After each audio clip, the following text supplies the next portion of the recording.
to new technology. Oh. Okay. All right. Okay, well, Francois Mail, the Frenchman that Frenchman's Creek is named after, started this place.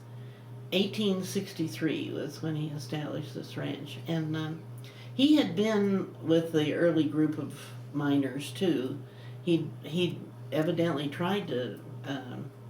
He was from France, but he tried to be a gold or silver miner, and he wasn't very good at that. He hadn't found anything very good, but he came down here and discovered that the creek ran into the river here, and decided that he'd do some farming because in Leadville, with the climate the way it was, they couldn't grow much food up there, and people needed meat and potatoes and that kind of thing. So he just kind of established a place on the Frenchman's Creek area.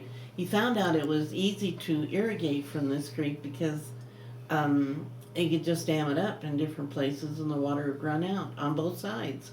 And so he kind of took advantage of that, and he grew potatoes, which he sold for an amazing amount of money. I think, what, 80 cents? Yeah, $1 a pound. Mm-hmm. And he got it because the miners were so desperate for food. And then later he raised cattle, and he sold the beef. And but he started the ranch here, and after being here for a while, he decided to contact his brothers who were still in France, Lucien and Maxwell, and have them come help him because he had a good business going. He was making quite a bit of money, and he was also loaning money. There weren't many banks, so he was loaning money, charging 25% interest on the loans. And so actually he was doing pretty well. He got like quite a bit.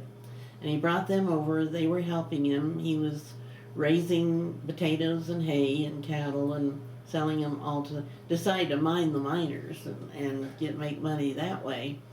And finally he decided to go back to France, and he married his cousin there, a second cousin or something, quite a bit younger, and brought her over with him, Emily. They had one child that died of diphtheria, which is buried over in the family graveyard over by the river.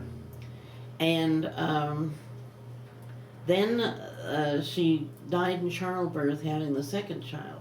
But the strange thing is that the poem that he put on the gravestone, there was a gravestone over there that vandals broke up, and we had to move it to a shed down here.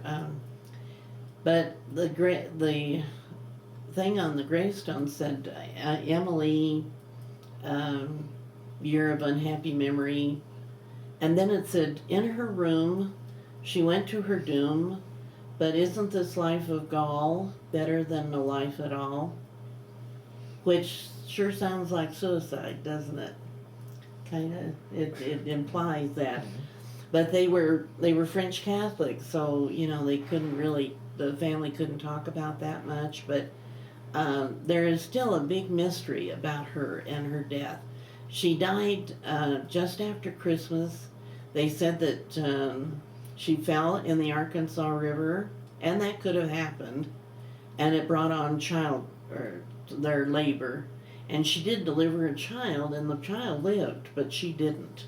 But a lot of people said she may have jumped in the river, because I guess she was really unhappy here. There were very few other women. It was pretty lonely. You'd see Indians and miners once in a while, but she didn't like it here at all, and wanted to go back to France. And so a lot of people thought she might have had depression too, But anyway, whatever it was, she died. And then Mayo had this baby to take care of, and so he married a lady from the Poncha Springs area, Sally Boone, and they were supposed to be related to Daniel. I guess, I don't know how, but a long distance. But anyway, Sally Boone married him and took care of the baby. And then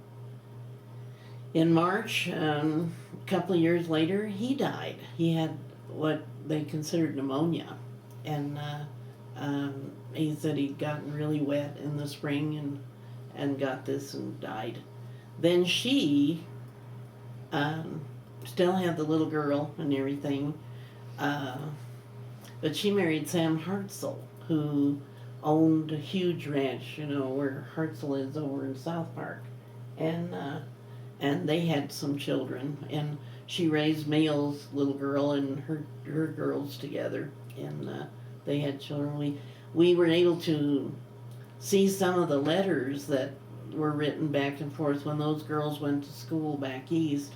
They were writing to their parents, and we got to see some of the letters that the Hartzell family wrote to them. And one thing about Mayle, though, that was interesting is that he had some medical training, and we weren't really sure whether he was a doctor or whether he was a medic with the French Army.